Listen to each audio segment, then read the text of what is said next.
Welcome to episode 8 of No Dice, a podcast series talking about female gambling addiction and stories of recovery across Scotland. I'm your host of the series, Kat Cochrane, and having been in compulsive gambling recovery for 4 years, I've been sharing my own journey towards the goal of a gamble-free life. As a content warning, this episode does cover themes of addiction and gambling behaviour. In this episode, we'll be covering the topic of moving from gambling recovery to advocacy and changemaking, which follows on neatly from our last episode, which focused on changing the gambling landscape, asking, can it happen? Now, joining me as a guest to chat about this theme is Fay Laider, who, with a career spent in education, Fay has recently taken up a new role as Gambling Harms Development Officer at the Health and Social Care Alliance Scotland, aka, and better known as the Alliance. Welcome, Fay. Oh, thanks, Kat. It's great to be here. And thank you so much for joining me in this episode. It's a pleasure to sit down with you and share your opinions and ideas on this particular topic. I know we both have plenty to say about the whole gamut of things related to the gambling landscape. Just to state that all Fay's opinions and views expressed in the episode are personal, out with her current and previous roles in the gambling harms awareness space. So to kick us off, I know you've gathered a wealth of experience and knowledge in and around the gambling support space in regards to research, advocacy and policy making. Can you share a little bit of the timeline of how you became involved in those areas? Yeah, well, it started from a place of frustration, really. In my 20s, I had a partner that gambled and used to be violent when they lost. It was quite a violent relationship and it took me quite a long time to recover from that. But later in life, I got myself into a terrible mess where I was gambling myself. I actually thought I was quite good at it. And then I lost a very big amount in one go and I gave myself such a shock that I felt I had to look at this in more detail, and I realised I got myself into an awful lot of debt. So I'd been in denial for quite a while with it.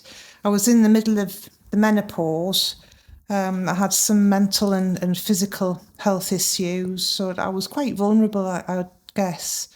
And in 2018, I was lucky because I was able to get some counselling, and I used Gamban and GamStop to exclude myself. Because to be honest with you, Kat, if I had relied on help from the gambling industry, or at the time, to be honest, from some of the gambling charities that were around at the time, I would still be gambling now. So I saw an opportunity at the Gambling Commission on their lived experience panel. And this was actually when I was looking for other women like me online that I could build a network with, and I wasn't actually finding anybody. But I got on the panel for a couple of years and we set up a women's subgroup. And we pushed the Gambling Commission to take a bit more account of women's gambling harm, because at the time nobody was really paying attention.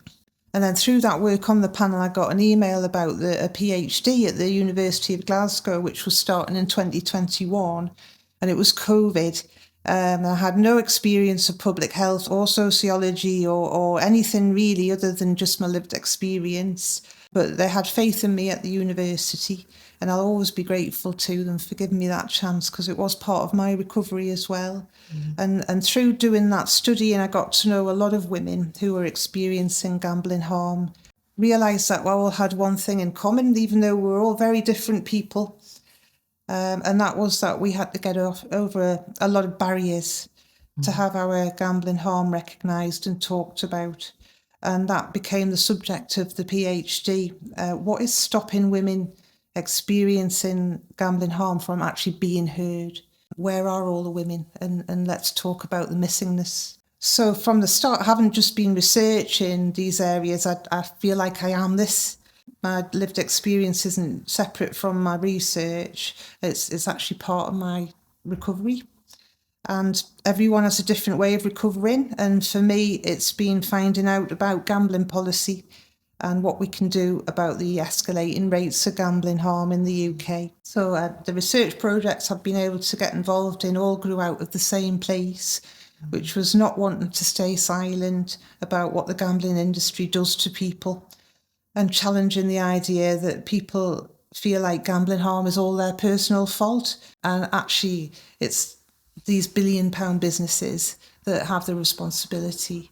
It's really interesting, Faye, because, you know, like some journey, it's almost as if when we go through really challenging, difficult periods in our life and then we choose to fight back, but it's almost like you as a fighter, it's like you embody that. But I think there comes a point where it's possible for all women to sort of like, because of the barriers that we face, and I know that this isn't intrinsic to all people or to all women, because sometimes just staying off a bet is enough. It's not like your journey's chosen you, but it has slightly, it feels, do you know what I mean? It's like you've been on this path where through experiences with being affected by gambling harm and then your own gambling harm, through your own experience of your own compulsion to gambling, it's like it's kind of laid the ground for the things that you've been doing since you've been in recovery and since you've been kind of started the advocacy part, you know. Yeah. I think what got me most about the period of time where I was gambling, which was a very specific part of my life, where I was going through the menopause. I wasn't very well. I was having a lot of time off work. Didn't know what I wanted to do with my life. Hadn't had children. What was the point in me, etc. And gambling took advantage of me at a very sort of specific point in my life for about 5 years when I was really quite vulnerable. And I got quite angry about that because I found that I was almost ambushed by an industry that saw my bank account and wanted what was in it. Yeah. And didn't give me any advice about how to monitor my behaviour or tell me what the dangers were or give me any health warnings. Neither did the NHS, neither did my doctor. There were a few wonderful charities trying the very hardest with limited money and limited people to try and bring attention to this growing health issue. But ordinary, I'd say, with speech marks, ordinary people, whatever ordinary is, like myself, I was a teacher, I was just getting on with my life, but I wasn't very well. Yeah. And when I came out of it and I recovered and I reflected on the fact that I was supposed to feel blame for this and supposed to feel that it was my fault, I thought, hang on a minute. Nobody told me this could happen to me. I knew about alcohol addiction because there was loads of support and loads of people talking about it in the media and writing about it and publishing books about it. No one's publishing books about gambling harm. There was no lived experience. There was certainly no women about. Yeah. Lots of men talking about it. And it was very much a male-dominated situation way back in 2018. I say way back, we're only talking 7 years ago, but things are changing rapidly now. Yep. But I think, why is it that individual women and men, ordinary people, again using that word, have to go onto television or go in the newspapers as individuals and say, actually, this really terrible thing is happening to lots and lots of people? Why aren't the authorities taking a grip of this and saying, actually, this is a serious issue and we need to do something about it? That's so true, because you feel sometimes like you're an individual floating in the wind if you want to speak out, sort of thing. I know there is a lot of people that go, I go on, Cat, go on, Faye, it's like you do your thing and all that, but you're basically doing it solo in many ways. We are, and that's why we need our tribe and why it's so wonderful for me to have met so many women and men during my studies and as part of my recovery, to just realise that we have to keep going. Like, it just constantly frustrates me that we're the little people, we're the ones who's been harmed, and the people that we're paying taxes to and our national insurance to. When are you going to step up and do something about this? And I do get quite militant about it. But I think the more of us who stand up. The problem is for women, though, when we do, we're subject to quite a lot of blatant misogyny online, in the media, and subtle misogyny as well, in the ways that we're written about and the ways that we're researched. And I think there's still a lot of issues that we do need to talk about, that so that it's recognised that, for example, the Gambling Commission, in its latest survey, found that 20 million women and 22 million men gamble annually. Now, I might be mistaken because I'm not brilliant at maths, but it doesn't really make us a massive minority. We're slightly behind, but we're pretty much equal in terms of how often we gamble compared to men. So let's just stop talking about this as a men's issue and let's start being gender responsive. Can I ask, just going back and forward a little bit, but Yes. like as a woman who's been affected by gambling harms and having had your own period of compulsive gambling, but was there a point where in your kind of recovery where you're thinking, not necessarily through an epiphany or waking up one morning, but you just thought, okay, at what point did you think, I want to make changes in the support space? At what point were you at the time? Well, yeah, I mean, there were barriers. The main barrier was just not seeing myself reflected anywhere, or any other woman, you know. And when I tried to find help in those days, either for my gambling or for someone who'd been affected by someone else's gambling, everything was designed for men, you know. The websites had pictures of men on. There was no means of knowing whether you'd be able to speak to a woman if you rang a helpline. No quick exits on the websites. I'm still seeing that now. You know, a lot of websites and organisations are a lot more trauma informed, but it's still a risk for a woman to ring up these anonymous phone numbers and not know who they're going to talk to, especially if they've been impacted by domestic abuse and they don't want to talk to a man about what's just happened to them. So the language as well and the atmosphere of support groups had, like a lot of people, I've been to the rooms, you know, and been in an area where there's just a load of guys and then there's no way I'm going to talk about the fact I was knocked about by my ex. I'm not going to share that with them. I mean, women tell me about walking into meetings and people assuming that they're there to support their husband, or not because they're gambling, but because they're there to help, you know, their partner. And it's that assumption that women don't gamble or that women's harm somehow counts for less, or it's less serious potentially. And I think things are getting better, but it's a slow process, and there's still a lot of stereotyping around women being the partners of gamblers, and that they should support their partner's gambling harm rather than dealing with gambling harm themselves. And I think there's also a taboo around abuse linked to gambling, that a lot of women are in financially coercive situations where, yes, they're supporting their partner through their partner's addiction, but they're being abused. And let's call it what it is. It's abuse. And I don't think there's an awful lot of conversations going on about how women are being abused as a result of gambling of other people. And I'm not just talking about straight relationships, but, you know, all kinds of relationships. And I don't think there's an awful lot of research about that we could improve on that. And then there's the practical stuff for women. There's childcare, there's safety concerns, the fact that if you're seeking help as a mum, you're going to be scared that social services are going to get involved. If you tell your doctor, is your doctor going to report you, and then your children get taken away? There's the absence of women's voices in guidance on websites, as I say, posters, help materials, education. Where's the gender responsive approach? And way back in when I started getting better, I used to think, am I the only woman who's going through this? I felt so lonely. And I think women are less isolated now, but there's still an awful long way to go. And I think Scotland has got quite a lot of catching up to do as well. And it's not Scotland's fault, by the way. It's because they're under-resourced and underfunded. And there's a lack of understanding at the higher levels, the sort of macro levels of policy making that and I know a lot of people are working on that to try and change things. So that sense of being isolated made me want to change things, absolutely, because I knew that if I felt invisible, then thousands of other women must be feeling the same way. So, you have to ask, where are all the women, where's all the data about women's gambling harm? There's a specific gendered issue.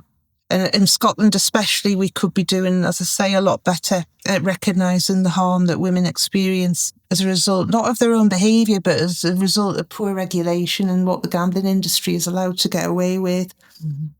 And I think that support and research also need to catch up with the reality of gambling harm for women as a public health, as a gendered public health issue. And this is caused by poor regulation. And it's not just a lifestyle choice. None of us in this space are saying that our behaviour was not our responsibility. But what we're saying is that it's not the only thing that's caused this issue. And the more gambling escalates and the more it becomes normal to have gambling in every part of our lives, then the worse it's going to get unless we do something about it. Moving from addiction to recovery into being part of the gambling support space is quite a journey, and something we've both become part of, you for a lot longer than myself. Was there a point in your own journey where you were like, I have absolutely no option but to speak out? Yeah, I think it was really when I realised I was in denial and getting further and further into debt. And then I asked for help and I couldn't get any. And I had to pay for, my doctor was not a great lot of help. And I had to pay for CBT counselling. And it took me ages to find someone who knew anything about gambling, because I didn't want to just pay all that money out for some general counselling. I wanted it to be a very specific type of counselling. So I was lucky that, pure luck, I managed to find somebody. But, you know, most women, they wouldn't have the time, they wouldn't have the money, they wouldn't have the energy, or they wouldn't have the freedom. I mean, really significantly, to seek out a kind of specialist counsellor if they even knew where to start looking. And there's very few of them about. And I mean, the therapy sector, doctors, the NHS, they don't understand gambling harm. We do have gambling clinics in England, but where are they in Scotland? Let's have some of those up here, please. The NHS doesn't screen for gambling harm. It screens for tobacco and alcohol, as we know. But it may as well just be invisible at the moment. So we need changes in the way that we're screening for harm, and not screening for problem gambling, because that's an outdated concept. It's for the harm that is caused by the industry doing what it's doing at the moment. So I started to get my confidence really when I joined the panel, the lived experience panel that I mentioned earlier. And then, of course, when I got the chance to do my research, and that gave me the chance to connect with women. And it wasn't really until I connected with women that I started to get a bit more confidence about speaking up. And I started to see patterns in the way that when we shared stories and narratives, I started to see patterns in what had happened to us all, because we're all so different, from such different backgrounds and different ideas about the world. And that's what makes us, you know, wonderful company for each other, really, is because we are. So there's no such thing as a person with lived experience. Everybody is unique. Everyone's a rich tapestry in themselves. Sure. Yeah. So I've loved that side of doing what I'm doing. That's given me, you know, it's took away a lot of the loneliness, a lot of the isolation that I felt, that I genuinely felt there was something wrong with me. And I was suicidal at times, you know. I thought that this is where I've got to in my 40s, and this is what I've done to myself and to my relationship. I'm a waste of space. That's genuinely what I thought. And so I came pretty close. And of course, people do go a lot closer than that, I'm sad to say. Anyway, I targeted the frustration that I carried for, you know, about what had happened to me personally.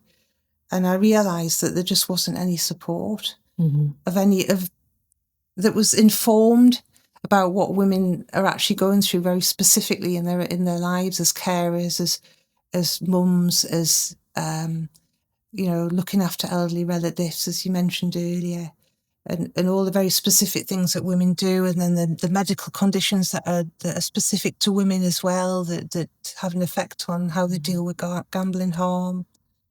And this idea that really that for these industries that are doing this, their lifeblood is profit. They're not interested in anything except making money and making money out of us, the punters. You know, that's where all their profits come from. is the losses that are incurred. And I think sometimes it's easy to forget that the relationship that members of the public have with the gambling industry is that we give them the money that they then use, you know, and we do literally give it to them because there's no benefit it's to like it. hand over fist, Yeah. you know, Yeah. in a way, yeah.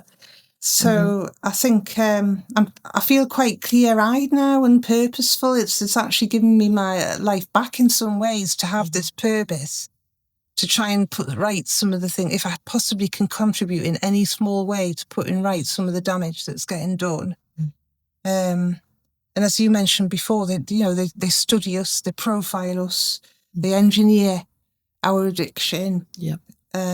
You're playing programs, you're not playing people, you're playing computer software. That's how unemotional it is. They can set up their little communities on bingo sites and all the rest of it. Half the time you're not speaking to a human, by the way. You're speaking it's all to chatbots. Yeah, exactly.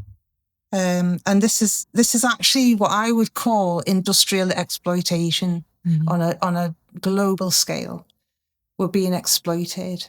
And the successive governments are complicit in that when they're taking the tax off So we do have a responsibility to call people out, and call out the big guys at the top who's creating this situation, because we're not creating it. It's being created by politics and by money. But we can do something. We can help each other to become more confident to speak out. Somebody in a gambling charity said to me once, when I started going to events and just piping up like I am today, she said, I see you focusing on the politics. And I said, well, you can call it politics if you want, but for me, it's the right thing to do. Yeah. And I thought, you can babble me all you want, but I'm from Newcastle. I'm going to give it back. So I think when you realise what's going on, you can't unsee it. Yes. It's in your head and it starts to swirl around, and you start to form a view and a perception of what you, in your way, want to do. What I want to do and what other people want to do are going to be very different, and that's great, because we all come at it from different angles. Sooner or later, someone's got to do something about it. So I think this is the thing with policy roles, that some people, once they've recovered, they decide, right, that's it, I've recovered, I'm fine, and that's completely their choice, and it's a course. And then they move on. They don't want anything else to do with gambling because they've done it and they don't want to be reminded of it. And then there's other people where it takes them where they want to just do something about it. Yeah. And they don't want to leave the space until something has been done about it. And I guess that's where the bit that I fit into. Yeah. But yeah, everyone has a different way of dealing with it. Like for me, it was around the start of this year, and it'd probably been brewing for a while, but it's when I realised being in recovery just wasn't quite enough. And in a way, I had to kind of assess where I was at. So I was taking stock and I was feeling kind of good. Had good support around me and all the rest of it. And I wanted to be a bit more vocal and proactive about fighting the industry more than anything. And I used that as kind of like fuel, because at one point, and we're all, as compulsive gamblers, go through this, you look back and you go, I was so beholden to the gambling industry, especially in the last sort of 10, 15 years of online gambling, where as soon as you open up an account with a gambling firm, they know everything about you. They know all about your behaviour around gambling, when you're gambling, how much, etc., etc., etc. So you're beholden to them without realising it, because in a way you've actually got some loyalty to them. But then I realised, I was looking back again in reflection going, I knew so little about them. I wanted to kind of educate myself around what is actually going on in the gambling industry. And if you do look in the right places and you do the right research, it's like you find out that there's so much dark arts, there's so much manipulation of human behaviour, knowing exactly how people's minds work, how their triggers work, what their weaknesses are, where to apply the advertising, for example, where and when and how. And I thought, as soon as I gained that knowledge of how they work behind the scenes, and now there's a lot more, I would say, probably people who were gatekeepers that are actually now whistleblowers, which is kind of interesting. We're sort of turning a little bit. And as soon as I had that knowledge, I thought, I'm armed now. I feel armed to speak out about this. And in turn, that kind of use that as fuel. And it's like knowledge is power, prevention is key. Absolutely. And I mean, we're talking about a multi-billion-pound global industry. 16 billion annually, and they still Indeed. only cough up their tax. and they paid psychologists and computer programmers and all the rest of it, software developers, lots of big bucks in order to promote this emotional connection where punters actually become loyal to the brands and all the marketing that goes into it, the bombarding us with adverts and more sneakily going into blogs and influencing and social media now and just really sneaking into young people's heads that gambling is a normal thing to do. And I mean, most people will have done some form of gambling before they're 8, even though it's illegal. But you know, when are we going to start? It's baseline behaviour now. Yeah, it's baseline normal start behaviour. Calling that out, and when are we going to stop thinking about the tax revenue that these organisations are paying governments and start thinking about the cost to the public? And as a form of social injustice, never mind the economic disadvantage that the industry is causing. You know, it's something that we need to really think a bit more harder about. Yeah. And what people forget is that when they go onto an online bingo site or a casino or online slots, they're playing a computer. You're not playing a community of people that have been artificially created by AI. You're playing a computer. That computer has been programmed to take all your money off you. They might let you have a few little mini wins just to keep you interested. But that computer eventually will strip your bank account and then it'll get you into debt if you're not really, really careful about how you use these products. These are harmful, addictive products, and they're designed to be addictive. You know, the most money is made by the most addicted people. And when you look at things like the National Lottery, remember that the money that the National Lottery is handing out is actually people's losses. That's money that people have put on buying a card or more. It's more likely to be a scratch card than a lottery ticket. And that is money that they should have been spending on their bills or their children's food or their own health or their elderly parent. And it's gone instead on a scratch card. And that's what the National Lottery is handing out to charities and saying, aren't we clever? Yeah, because it's kind of that way where everyone feels like the National Lottery is like a national treasure within our society. It's like, oh, look what the National Lottery's done for the last 30 years.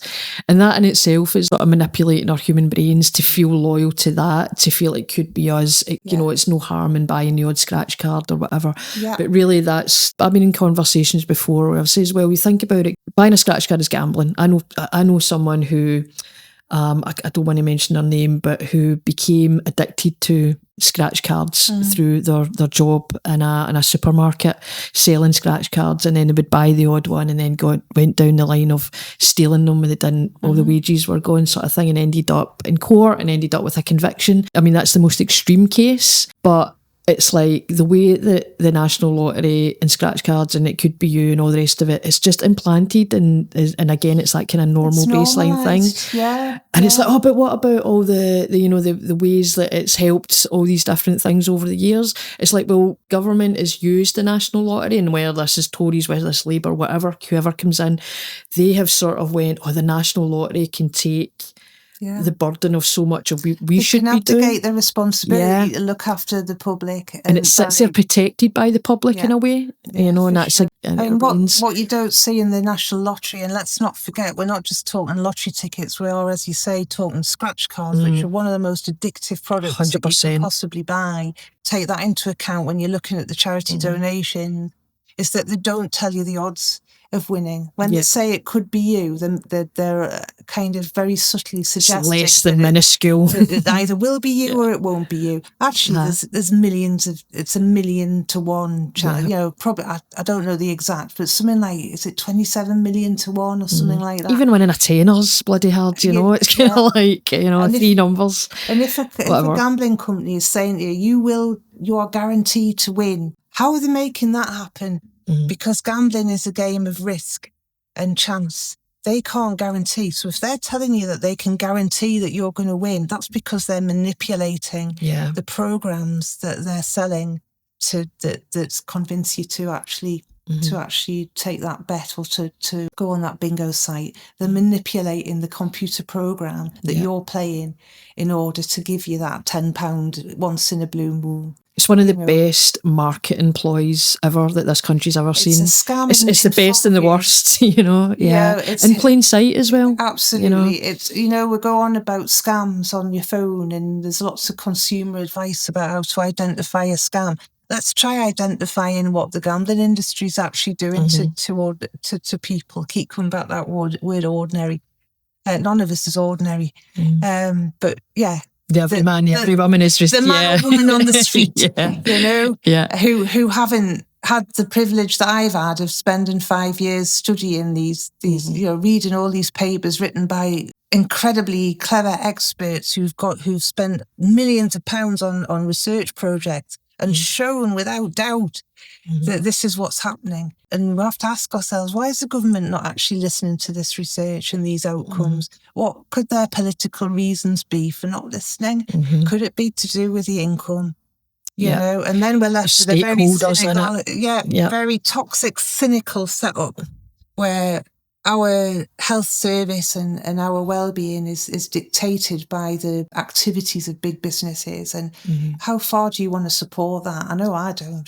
It's like ethics have been out the window since the gambling law came in 2005, basically, for me, or the Gambling Act, rather. 100%. There's a couple of things I wanted to pick up on what you'd said there about the experience around GPs, and it's so different between Scotland and England, because at least in England, if you were to go to your GP, there's certain pathways that you can be taken through. Am I right in saying that? And I don't know, because I'll take your advice on that, because I've never went to a GP in England to kind of say I think I've got a gambling problem, but I've done it in Scotland. And the GP that I've been going to for years when I lived in a previous address, she was fantastic around all physical stuff, around women's health, physical health. But when I landed at the other side of our table one day and said, doctor, I think I've got a gambling problem, you know, is there any advice you can give me, or is there any... I was looking for a pathway, I was looking for serious help. It was one of the first times talking about it, and she just looked at me so blankly, because she almost panicked. I saw panic in her eyes, and this was like woman to woman, and she just was like, she kind of fumbled about with her paper, she fumbled about in the computer, and then basically she gave me the number for the National Gambling Helpline, which I could have googled at home. And that's when I thought, oh dear, this is like... And that's the difference between, say, England and Scotland. So a woman who's maybe woke up today and thought, this is the day that I'm going to start having to make changes. And it's quite natural to go to like a GP, especially if it's a female GP, and say, okay, that could be my first point of contact. Surely I can find a pathway forward or support, whatever. So when that reaction happens, as it happened to me, I thought, oh my God, I'm even in a worse state leaving her, you know, and it's not just like anecdotal, but we've lived that experience of like going, oh, we're in trouble here, because what is there, you know? Yeah. But maybe that is a difference between England and Scotland, and like you say, where Scotland has to catch up. Yeah. Well, I mean, in England, Wales, they're not screening for gambling harm anywhere. Yeah. And I mean, there are research projects going on at the moment to help the NHS work out a change to that. So things will be different. They will be different. I mean, there are 15, I believe, gambling clinics, which are clinical spaces. A lot of women won't go near and people from, you know, ethnic groups have had a terrible experience with authority. They're not going to go anywhere near an NHS gambling clinic. So the NHS does need to work out. Seems so officious, even that word, doesn't that term? They're not going to trust that space. So that we need to find ways of reaching these missing people in their communities in a way that makes them feel safe. So a lot of people, as I say, will not go to a doctor and say they've got a gambling issue because they're terrified they're going to lose their kids or get reported. The best doctors will try and help, of course they will, but it's usually, as you say, referral to a helpline, or, you know, at the very most, some sort of pamphlet that a charity might have by accident left in the waiting room. Yeah, it's something at the bottom of a drawer. I think she was looking for that day. And it's going to be very hit and miss. There's no system, as you said. There's no pathways.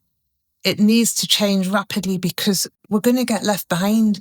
You know, this industry isn't waiting to see when it will catch up. It's actually enjoying itself enormously at the moment. Always, and making potloads. Could use a different phrase, but using making a lot of money and making more money each year, and that's all losses from people. But yeah, getting back to the doctor thing, somebody who I connected with, a woman I connected with, told me she'd gone to see her doctor about a partner's gambling harm, and she was going through a lot of stress and anxiety, wasn't sleeping, really upset about it, didn't know what to do, just needed some TLC really. And the doctor, who was a female doctor, told her, was she thinking of having any more children?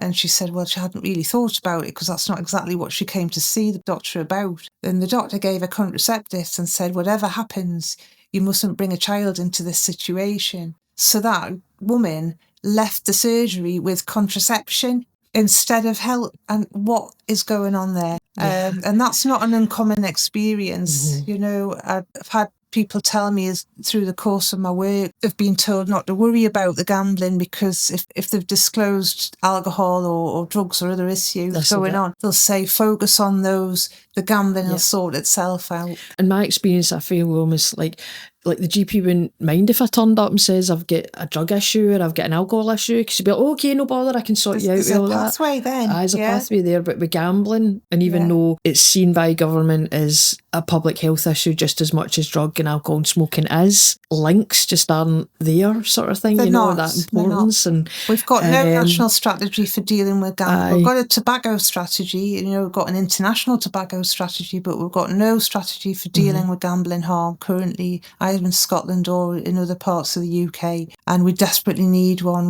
We did have a national gambling strategy that ran out in 2022. No inclination to replace it with anything, by the way. Yeah, if something falls by the wayside for whatever reason, at least let's have another one, please. Have another one and some other iteration and better. And let's make it gender responsive so that we recognise, as I say, the 20 million, the 22 million is not a big difference in prevalence of gambling. So let's make sure that women are looked after properly, bearing in mind the additional responsibilities that they usually have in the household. All we can do is keep talking about it, and sometimes you feel like you're talking and nobody's listening.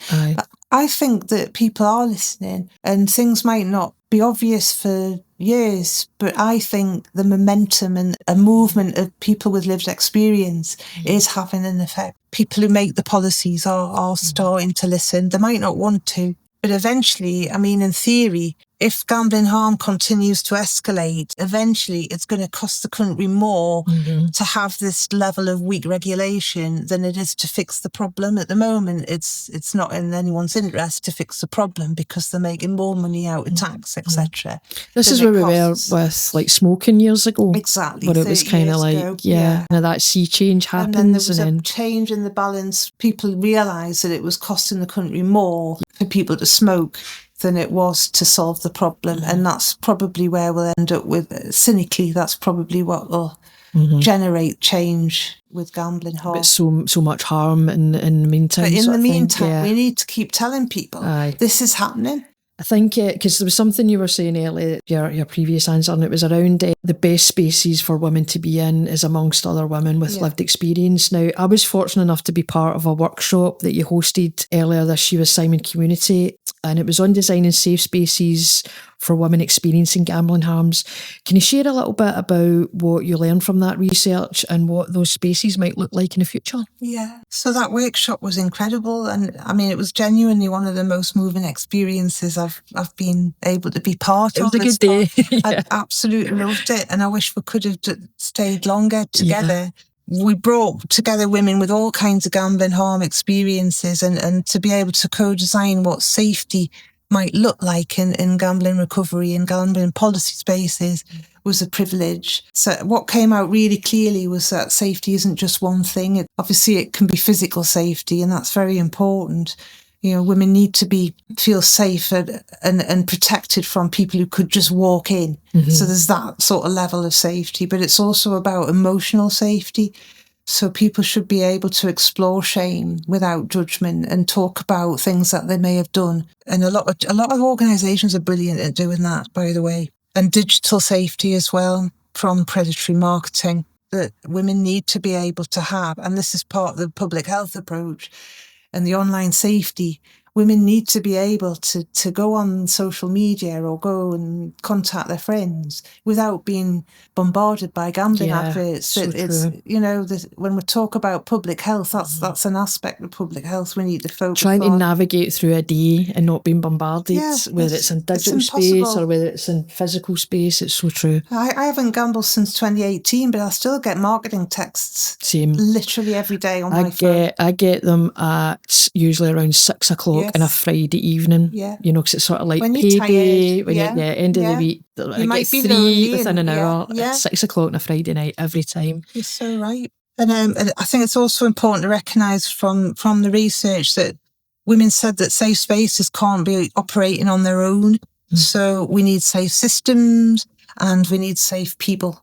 So there's kind of 3 things, I suppose, around safety that have come out of the workshop and the interviews. So what we're doing at the minute at the university is putting together an infographic to try and show that there's an interlocking there between systems, people and spaces, and that women are at the centre of that. So what I'm looking forward to doing is getting the women from the workshop back again to look at this diagram and to just give some feedback on whether they think it covers what's gone on in the workshop and then the previous interviews that we did as well. I mean, women said things in the workshop like, I need to know who I'm going to speak to before I walk in. So if you don't know who's going to be there, who's behind that door, it's really difficult for some women to even build that level of trust that they're going to be looked after or they're going to be okay. So, you know, let women know who they're going to talk to before they actually do it.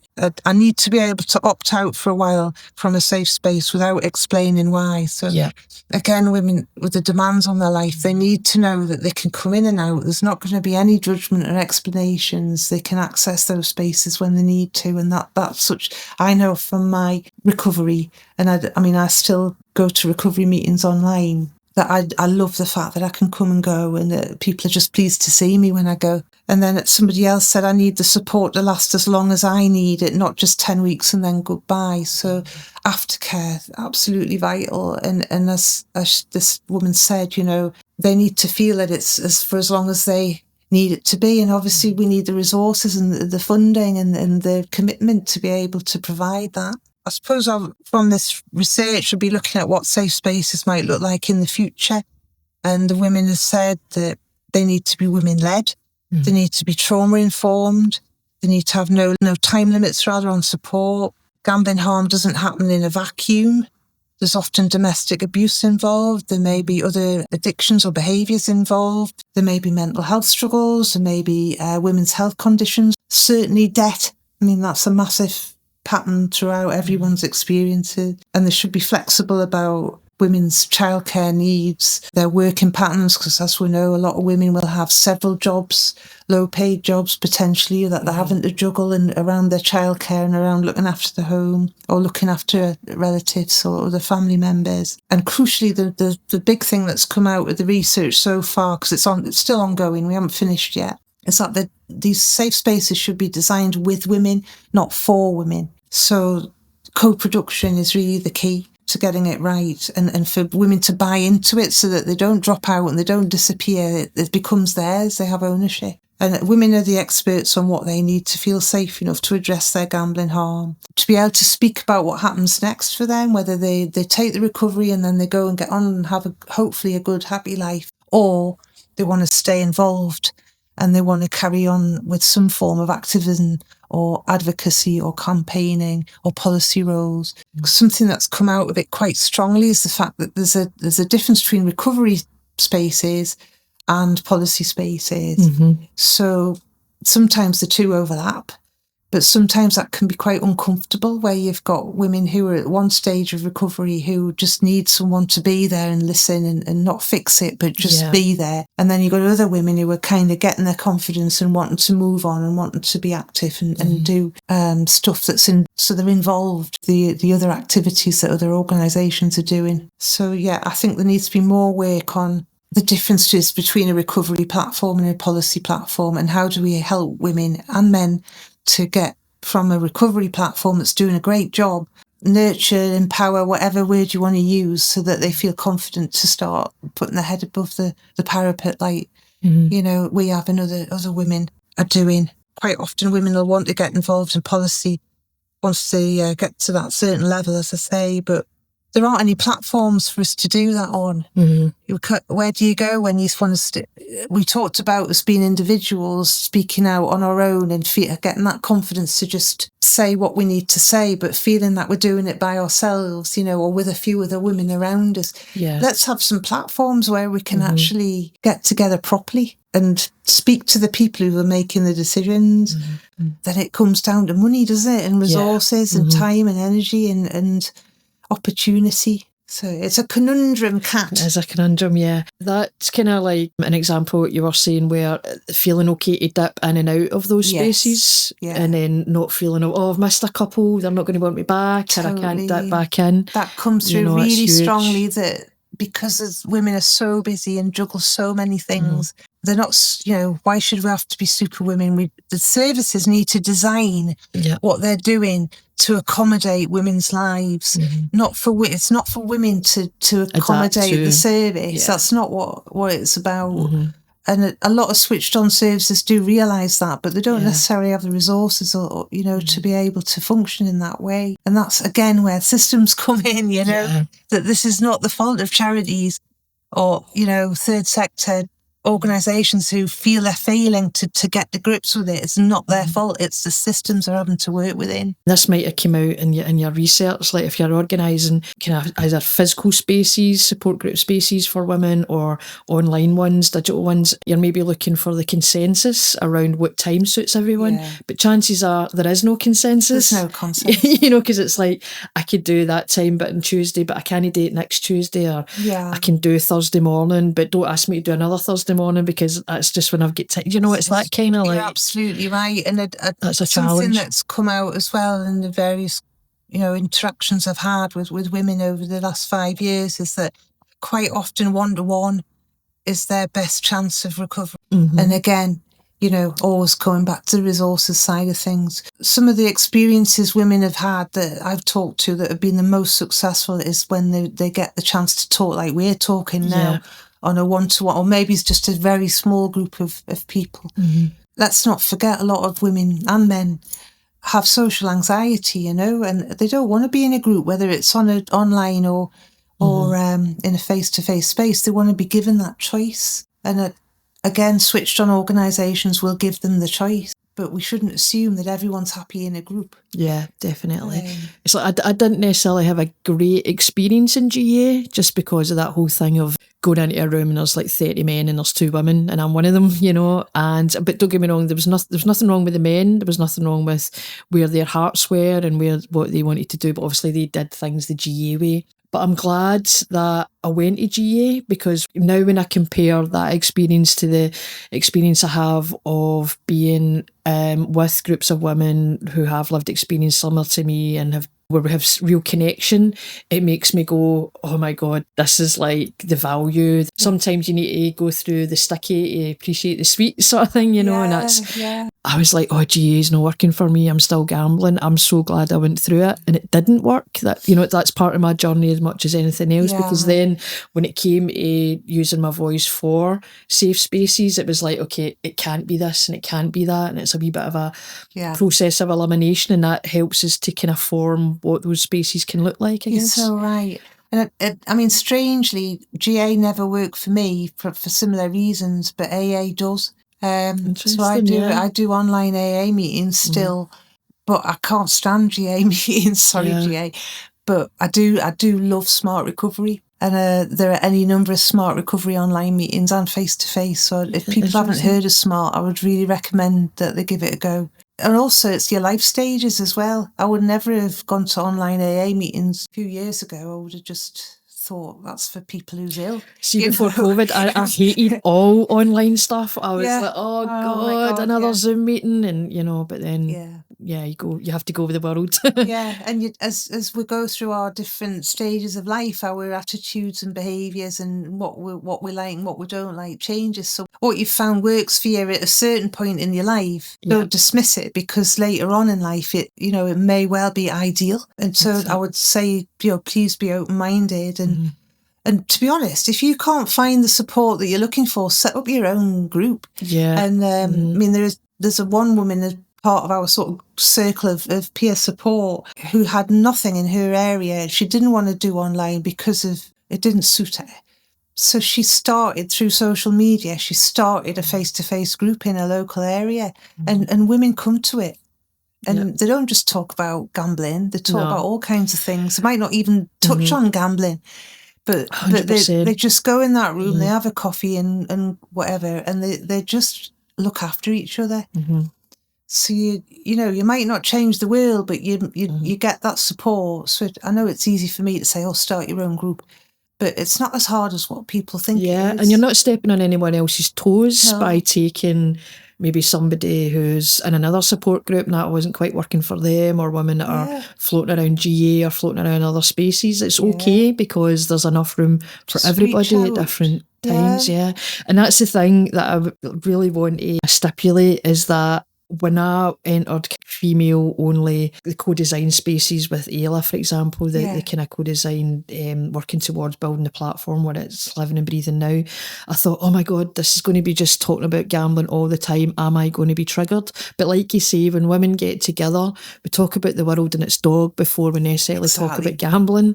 We get round to gambling, we get round to it, but it's like the power of being in the company of women who understand each other, even though you don't know your journey yet in the early days. Please, it's not going to be just all about tell me your story. You can tell your story. No one's going to ask you to do that. Yeah, exactly. And the way you see women getting the confidence and blossoming, and then all of a sudden you can't shut them up, once they trust the people that they're with, because this is another aspect of safe spaces that came out really strong, is the idea of trust. And that when women trust each other, or trust the space that they're in, or trust the systems that they're in, then there's no stopping them. I think partly that's been my benefit and my privilege, is that I was took in by the university as a lived experience non-traditional student in my 50s, and my two supervisors, Gerda and Heather, and Georgina at the Alliance, just took me under their wing and said, you can do this. And that's all I needed, was for some other women to say, you can do this. And I think whatever environment you're in, whether it's university or whatever, in a coffee shop, the power of someone else valuing what you're saying is priceless. It makes me emotional when I think about all the people who stepped up, because I'm a pain in the neck a lot of the time. No way. I've not seen it. I'm the most opinionated pain in the neck for a lot of people. I'm an acquired taste for a lot of people. I'll put it that way. Disruptor, I love it. Yeah, I mean, somebody said to me, another woman with lived experience said to me, people will always want to dim your light. I cried when she said that, because I thought, you get me and you value me, and that's all I needed to hear from you. Someone will always want to dim your light. So we don't need to let that happen, because there'll always be someone else who says, keep that light bright. It's like validation as a woman, validation as a human being, validation of, I see you. See, going into space and going saying, I see you, I hear you, I really do. Seeing other women. So much power from that. Absolutely. That's the key to it, is for women to be able to see other women, not just face to face, but on websites and in materials, consultations and at conferences, in workshops, at round tables, writing policy, standing up and saying, this is what we need to do next. And when younger women see that, they will come forward and they'll be secure in the knowledge that they're part of a tribe. I just love the value of the word tribe. I've got a poem called Tribe, and it's my rant to the world. So it's that's the title of it. But is there any other kind of pieces of advice you can give to women that maybe want to start? They're in a good place in their recovery and they're stepping into sharing their lived experience voices. Start where you feel safe, which is what I did.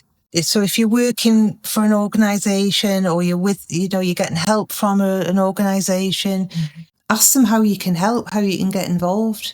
There's some fantastic organisations out there who would absolutely love for more women with lived experience to come forward and say, I want to help, and even if it's an hour a week, I just want to, or I want to be on that committee, or I want to be in that action group, or I want to write that letter. So sometimes you have to put yourself forward, which is not ideal, because really there should be a bit more outreach going on, but we can work on that, and we can keep asking for that, and eventually it'll happen. I mean, for me, it was just testing out my voice, seeing if I was told to shut up, first of all, and if what I had to say resonated with anyone, and people did, they said, yeah, that happened to me, or yeah, I agree with that. Or they might say, no, I don't agree with that, which is fine as well, because then we can have a discussion. And then I've gradually felt, that I was able to step into more visible spaces. It's really important as you do this that you're in control of your narrative. So, I mean, we've talked very carefully about what we're going to share today and how it's going to go. That's not always the case. Not all spaces are safe in that way, because they haven't thought through what it means to work with someone with lived experience, and in particular a woman with lived experience. So they haven't really considered the aspects of that. So just know that you don't have to share everything, or even anything that happened to you or is happening to you. You don't have to put your name or your face out there, if it doesn't feel safe, and to know that your story is yours. You get to choose how much that you share, when you share it, with whom you share it. Just because someone asks you a question doesn't mean you have to answer it. That was a very simple lesson that I learned early on in dealing with the media and social media. Just because someone asks me a question on social media doesn't mean I have to respond. I can just walk away. And especially if they're doing it on purpose because they want to get it right. Yeah, they're wanting to hear an answer. They're trying to evoke something that's not really your heart-filled true answer, usually in those situations. And your gut is your second brain, so you're usually right. You're so right. But I mean, at the moment, I don't engage on social media or in the media in any way, shape or form, other than yourself, who I trust absolutely. Mainly because there's just a blatant misogyny that's out there. If a woman dares to have an opinion or say something, especially something that's traditionally a man's issue, if we dare to insert ourselves into this public health issue, we'll get knocked down. And I've seen it happen to so many women and some of them have fought back, and some of them have just walked away from it because it's too scary. Because there's a lot of scary people out there who will say literally anything to get a reaction. Keyboard warriors, aye. Yeah. Keyboard cowards. Yeah. Aye. And I know what I'd like to say to them. Anyway, we won't go into the thing that. is, if they were in a room with you, they wouldn't say boo. No. That's the difference, isn't it? They'd get the Geordie treatment. Aye. But short shrift. Yeah. There's still a lot of problems around, how people who've experienced gambling harm are referred to, referring to people as problem gamblers. The problem's the gambling industry. It's not the people who's been harmed. Don't blame the victims. It still happens in academia, by the way. And there's still a lot of work to do to help researchers become trauma-informed when they talk about people experiencing gambling harm.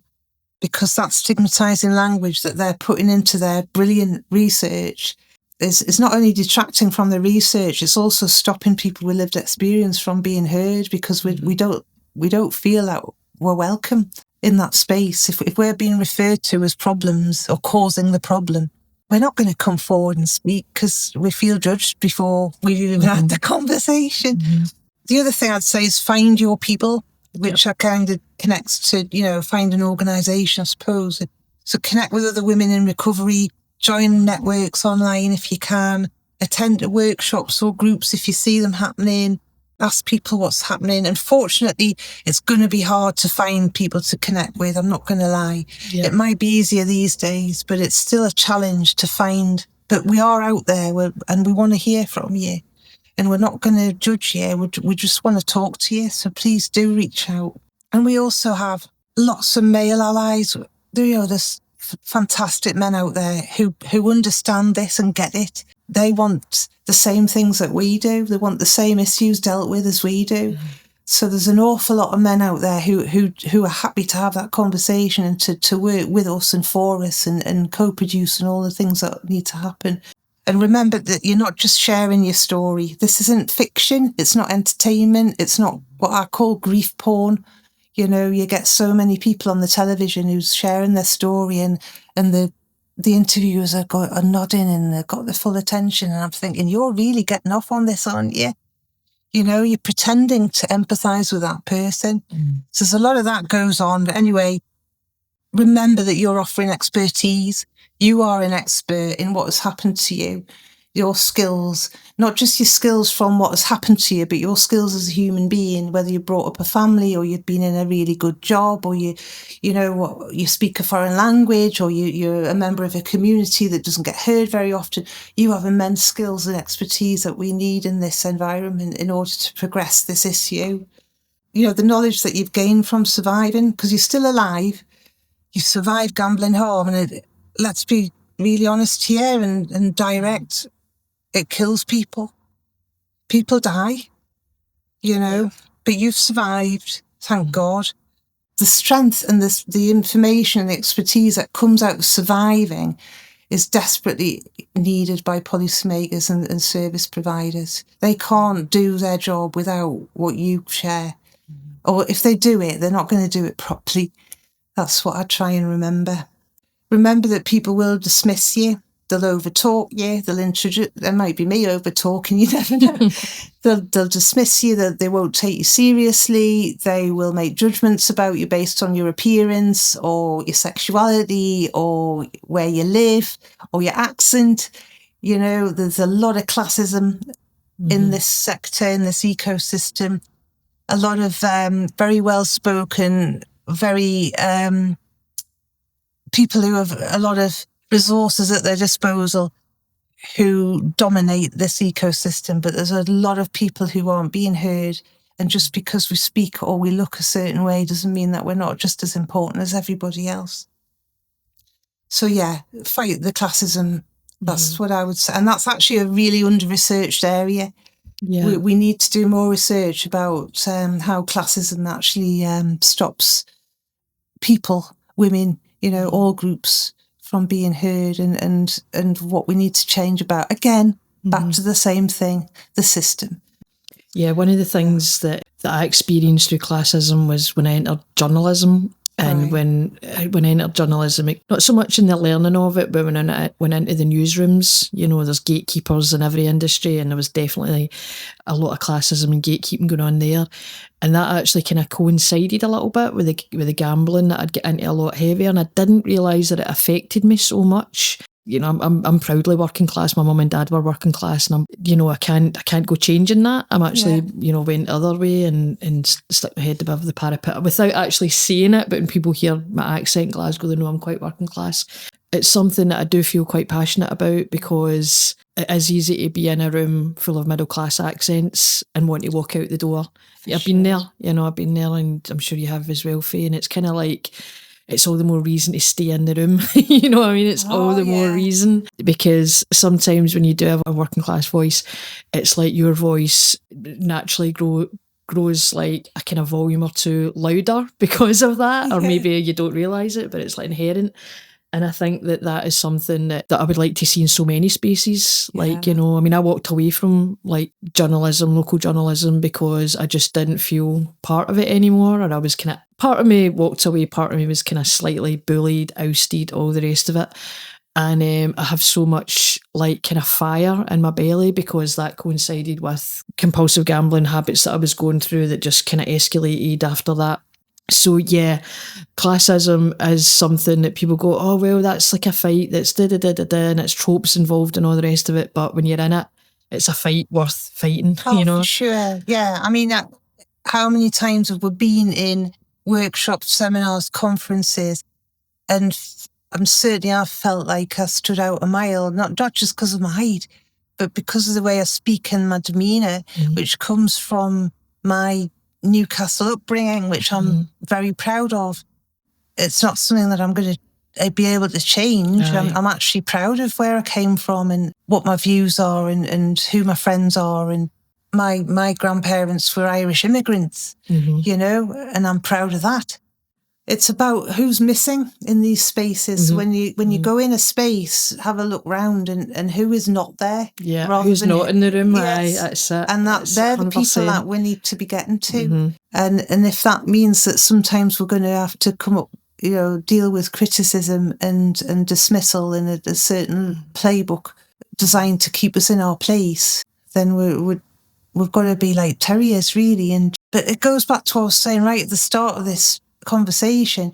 Why are individuals having to deal with these issues? Why is it not being dealt with at a system level so that fairness and social justice, equality, diversity, inclusion are just embedded into the gambling ecosystem? It's almost like you're speaking a foreign language sometimes when you talk about these aspects of addressing gambling harm. It's like people think, well, what's that got to do with gambling harm? It's got everything to do with it. Yeah.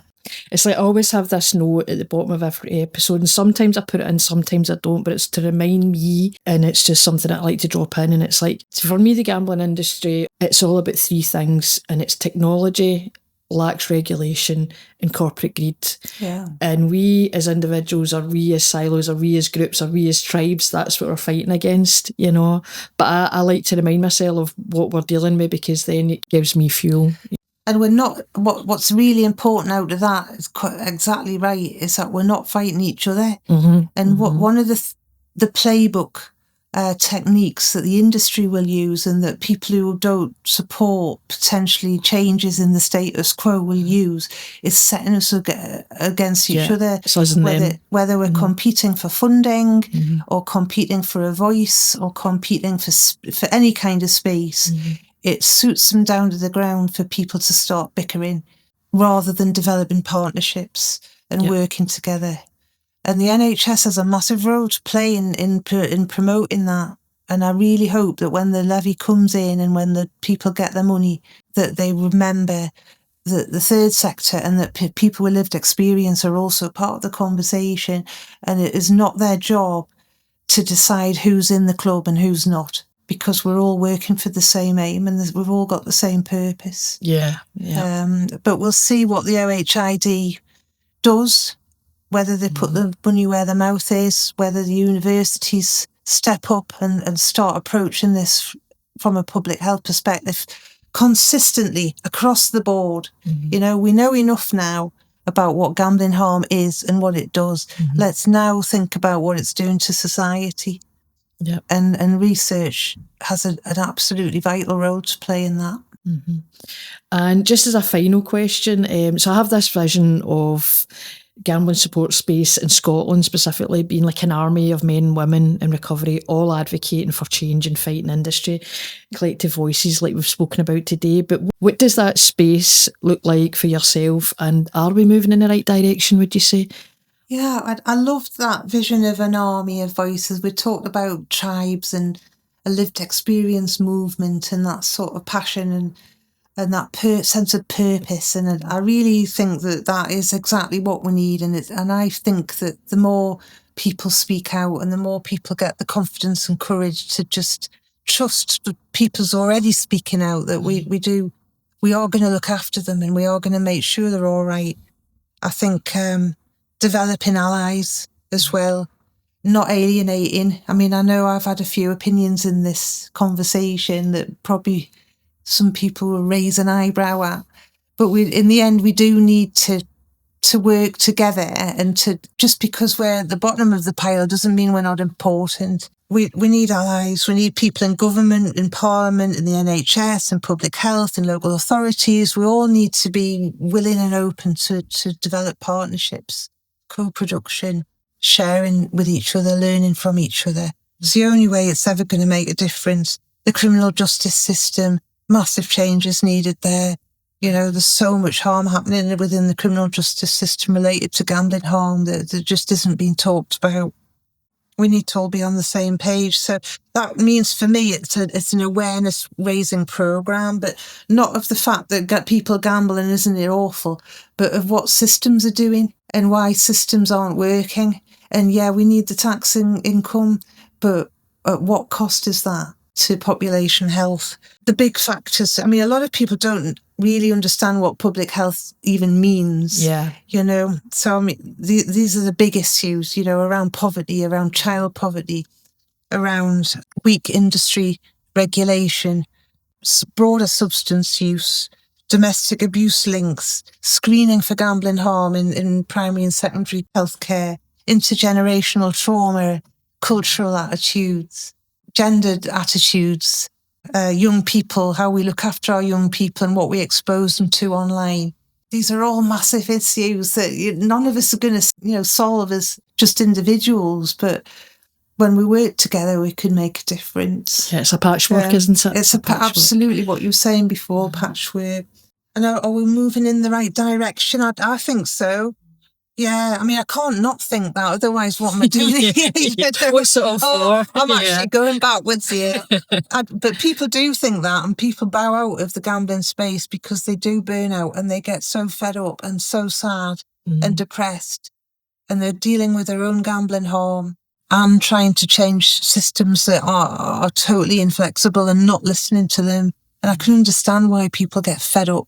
And we need to think about how we look after people with lived experience who are getting involved in these issues. Is there enough support out there for not just for people in recovery, but people who are stepping forward from recovery into policy roles? How are we looking after those people? How are we protecting them? How are we guiding them about using the media, being on social media, protecting their data, their identities? But what gives me hope is seeing more women step forward, and more organisations are trying to centre lived experience. More universities are doing that. I've just been working on a project about screening for gambling harm, where lived experience was very much part of we were part of the team, and we were able to develop mechanisms to help make what we were doing visible. We developed a team log together, which I think other universities hopefully are going to use in the future.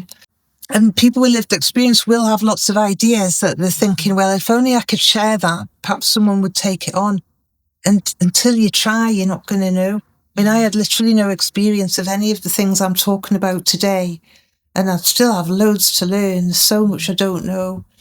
But a lot of the time you just, risk it and see. Because gamblers were inherent risk takers, aren't we? So why not make it into a positive? Yeah, 100%. Oh, keep building connections. Don't ever judge or criticise another person with lived experience, no matter how much or how little you might have in common with them. Please don't go up to them and judge them or shame them or make them feel bad or trigger them, because we shouldn't be at each other's throats. We really ought to be looking after each other, because collective voice, that's the power that we have. Even if we have very different opinions about what we need to do, we have a common purpose. Yeah. And that's the important thing. We can disagree about the detail, but the common purpose is gambling harm. Because we need to remember that the industry, it really does thrive on the isolation of people who's criticising it. So the more we're isolated and the more we're set against each other, the more they win. So they can continue to paint individuals as flawed, addicts, problems, drain on society. Yeah, we're hopeless. There's something wrong with us. There's nothing wrong with me. I just happened to have some bad luck, made some bad decisions, got into some bad situations, and was mentally unwell.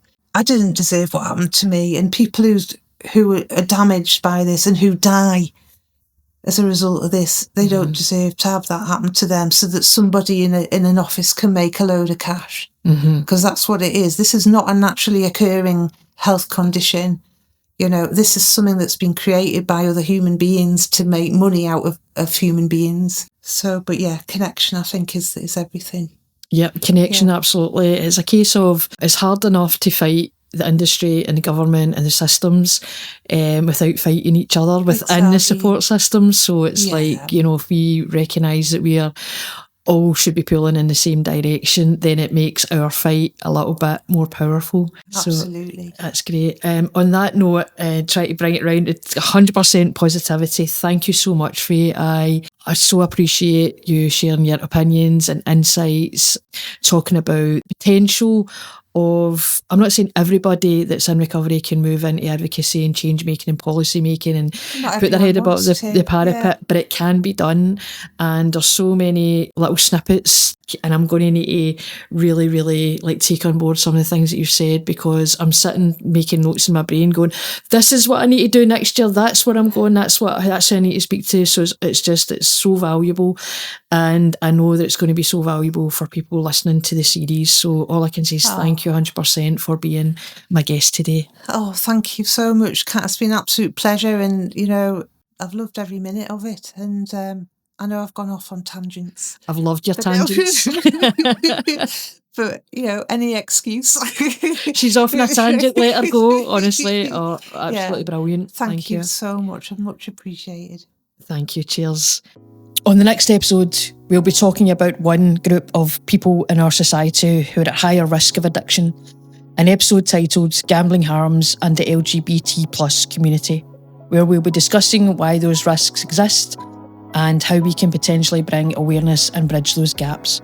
So thank you so much for listening, and catch you next time on No Dice, a 12-episode series discussing female gambling addiction and women's recovery journeys across Scotland.